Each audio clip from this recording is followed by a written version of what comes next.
mid ka mid ah 8 qof ugu horeysay soo islaamtay mid ka mid ahaa 10 nin iyagoo nool jannada loogu bishaareeyay mid ka mid ah 6 nin ee loo doortay gudiga shuurada ama tala bixinta maalintii ay dhaceysay doorashada khilaafada Umar bin Khattab radiyallahu anhu mid ka mid ahaa asxaabtii ka jawaab celin jirtay su'aalaha diiniga ah iyada oo rasuulka sallallahu alayhi wasallam uu noolaa magaciiga waa Jaabir Usmaan JB halkan waa madasha Soomaaliyeed ku soo dhawow xikmado nagu soo bir page-keena like follow soo dheh sidoo kale waxaad nagala saaxiibi kartaa YouTube-keena iyo TikTok-keena nagu soo bir YouTube-keena subscribe dheh daawadaha sharafta leh maxaad ka taqaanaa saxaabigii hodanka ahaa deeqsinimada caanka ku ahaa Cabdiraxmaan bin Awf radiyallahu anhu ku soo dhawow mawduuceena maanta Cabdiraxmaan bin Awf radiyallahu anhu saxaabigii mashhuurka ahaa waxa uu ka mid ahaa asxaabta ragooda xoolaha leh aqniyada ah waxyaalihii nabigeena Muhammad naxariis iyo nabadgelyo korkiisa ahaatay ugu duceeyay waxa ka mid ahaa barakallahu laka fiima a'dayt وبارك الله لك فيما أمسكت الله كو بركيه وحي آد بحسي الله كو بركيه وحي آد ريوتي وقت جاهلية الإسلام ككور عبد الرحمن بن عوف وحالو أخون الجري عبد عمر إيو عبد كعبة هاساها تمرك أو صوغ لي دين الإسلام كأو إسلامي وحو نبينا محمد نحريس إنه بتري كوركي ساعتي وبحيي عبد الرحمن وحو كل شتي مقالة مكة طبعا سنة كدب حلقي عامل فيلك عبد الرحمن بن عوف رضي الله عنه وحو صو إسلامي كور نبي صلى الله عليه وسلم انتو قالين دارتي أرقم بن أرقم وليبا لو مالين كدي مركي صحابي بين أبو بكر الصديق رضي الله عنه أو إسلامي الإسلام لماذا وصو إسلامي وحو كلا كل من رفات جردل دباتوين إيا قردام من آد وفربادا سلمد أسيدي أي ولا كل من إساق هرتيس ولا ليه دين إسلام ككغوريي عبد الرحمن وحو صو صبري دباتداس سو قارتي سيدي أي صحابو أرنتاس أغود القاتين ومن تود حاشة دايرات وليمي وحو كمد أها أصحابتي وهجروتي ولوك حبشادة إساق والله بحسنا الدين تيسا داوة مركا رسولك صلى الله عليه وسلم iyo asxaabtiisa loo idmay in ay u haajiraan u guuraan magaalada Madiina waxa uu kamid ahaa mar kale hormuudka asxaabtaas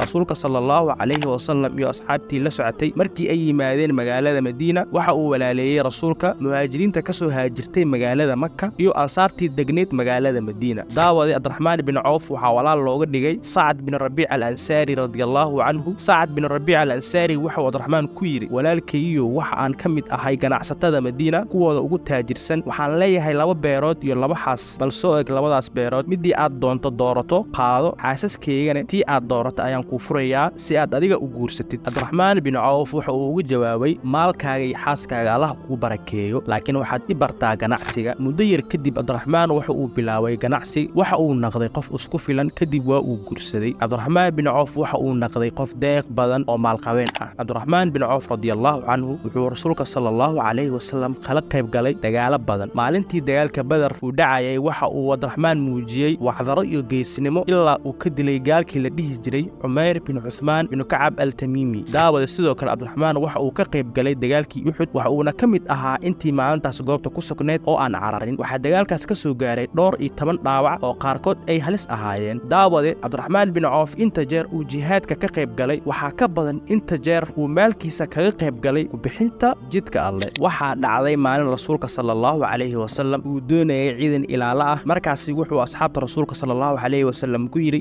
maalkiina wax ka sadaqaysta waayo waxaan doonayaa ciidan ilaala ah markii uu maqlay Cabdiraxmaan hadalka rasuulka sallallahu alayhi wasallam waxa uu degdegay guriga si uu waxa uu haayo maal ah ugu keeno rasuulka lacagtii uu haystay maalintaas waxay gaaraysay 4000 oo dirham ah waxa uu u yimid rasuulka waxa uuna ku yiri 2000 dirham ah waxaan amaahiyay Allah 2000 oo kalena waxaan u soo dhaafay ciyaalka rasuulka sallallahu alayhi wasallam ayaa Cabdiraxmaan ku yiri Allah ku barakeeyo maalka aad bixisay iyo inta aad reebatay daawadaha sharafta leh Cabdiraxmaan bin Awf Allah ka raali naqday wax bixintiis iyo deeqtinimadiisa heer waxay gaartay magaalada Madiina dadka degnaa uu 3 u qaybsaday qaybta koowaad lacag ayuu deemiyaa waxa uu oran jiray macaashka la har raasumaalka iska soo celi qaybta labaad aqaladooda ayuu yaqaanay masaariif bil ayuu siin jiray wayna u tirsanaayeen inta guri saboolka ah qaybta saddexaad deenta lagu yeeshto oo ay iska bixi kari waayaan isaga ayaa ka bixin jiray heer waxa uu gaaray Cabdiraxmaan bin Awf radiyallahu anhu ganacsigiisa haduu kobco uu faa'iido sameeyo wayla farxi jireen dadka muslimiinta ah ugu dambeyn daawadaha sharafta leh waan kala deeqsanahay dadka barba Allah u dhaliyay in adduunka qalbigooda degin gacantooda ay furnaato laakiin waan baran karnaa in gacanteena furnaato wax bixinta gacan furnida ma ahan in marka xoolo badan hesho ina wax bixiso wax yar baa wax laga bixiyaa qofka wax yar wax ka bixiya wax badan haduu helo wax badan ayuu ka bixin karaa